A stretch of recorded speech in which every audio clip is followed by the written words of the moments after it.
মুখ্যমন্ত্রী আর অভিষেক ব্যানার্জি প্রচার শুরু করছেন, পাল্টা আপনাদের দক্ষিণবঙ্গের মানে আমাদের কোনো পাল্টার ব্যাপার নেই।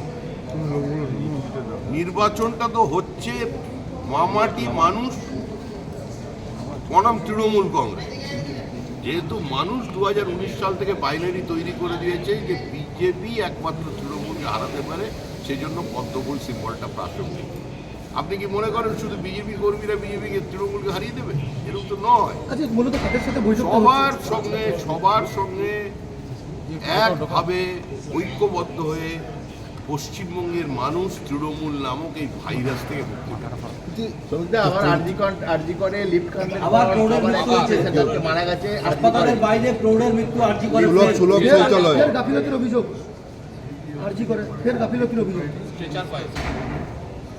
আরে আমি তো সমস্ত সংবাদ মাধ্যমকে অনুরোধ করেছিলাম, সাংবাদিকদের অনুরোধ করেছিলাম, একবার দয়া করে খোঁজ নিন না লিফটটা কে বসালো।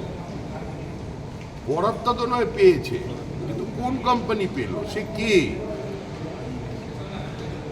সমস্ত স্বাস্থ্য ব্যবস্থাটাই ভেঙে পড়েছে।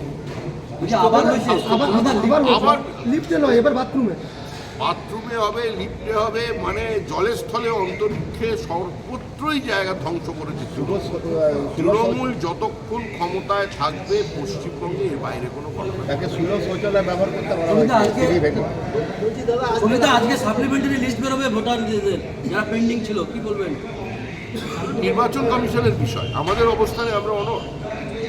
আমরা যে ফর্ম 7 জমা দিয়েছিলাম তার উপরে শুনানি করতে হবে। পুলিশ বেআইনিভাবে যেটা তারা করতে পারে না, আমাদের কর্মীদের কাছ থেকে ফর্ম 7 কেড়ে নিয়েছিল। আমাদের ফর্ম 7 তৃণমূল কংগ্রেসের কর্মীরা জ্বালিয়ে দিয়েছিল। বিভিন্ন জায়গায় বিডিও অফিস ধ্বংস করেছিল। এমনকি বিএলওদের যে কাছে জমা দেওয়া এআরও আর ইআরওদের কাছে তারা যে ফর্ম 7গুলো পেয়েছিল সেগুলো তারা রিসিভ করবার পরেও ঠিকঠাক সিস্টেমে আপলোড করেনি। এটাকে শেষ না করে নির্বাচন করা যাবে না।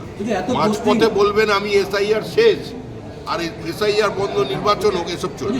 এত পোস্টিং হচ্ছে, এত পোস্টিং এর পরে মুখ্যমন্ত্রী ফের আবার গণেশ কুমারকে চিঠি করছেন। এই যে পোস্টিংগুলো নতুন করে করা করলো নির্বাচন কমিশন, পুলিশের এবং অবজারভারদের, মুখ্যমন্ত্রীর কাজ আস্তে আস্তে কমে আসছে। ভবানীপুরে লোডশেডিং এর আশঙ্কা করছেন আবার উনি। ভবানীপুরে বলছেন আবার লোডশেডিং করে। নন্দীগ্রামে কি হলো? নন্দীগ্রামে পারলেন না?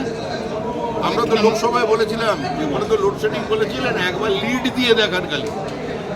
একবার তৃণমূল কংগ্রেস প্রার্থী লিড দিক নন্দীগ্রাম থেকে, পারেননি। ভবানীপুর ছেড়ে পালিয়ে গেলেন সবাই ভয়।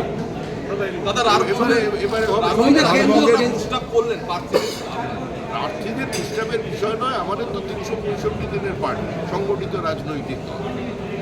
এর ক্ষেত্রে বিচ্যুতি আছে, আপনারাও দেখাচ্ছেন বিজেপি। কেন্দ্রীয় বাহিনীর বিরুদ্ধে অভিযোগ ওঠে যে ইউজ করা হয় না, এবার কতটা আশাবাদী? দেখুন, আমি একজন রাজনৈতিক কর্মী হিসেবে এবং দীর্ঘদিন রাজনীতি করিনি, রাজনীতি করার সুবাদে যেটা বুঝতে পারছি, তৃণমূল কংগ্রেস জানতে পেরেছে 2011-র যে নির্বাচন হয়েছিল পশ্চিমবঙ্গে, তার থেকেও টাইট নির্বাচনে হতে চলেছে। রাঢ়বঙ্গের ফলাফল কেমন আশা করছেন? আপনাদের ফলাফল 2026-এর নির্বাচন রাঢ়বঙ্গের তৃণমূলের বিসর্জন। আচ্ছা, বারাবণীতে এখন আমাদের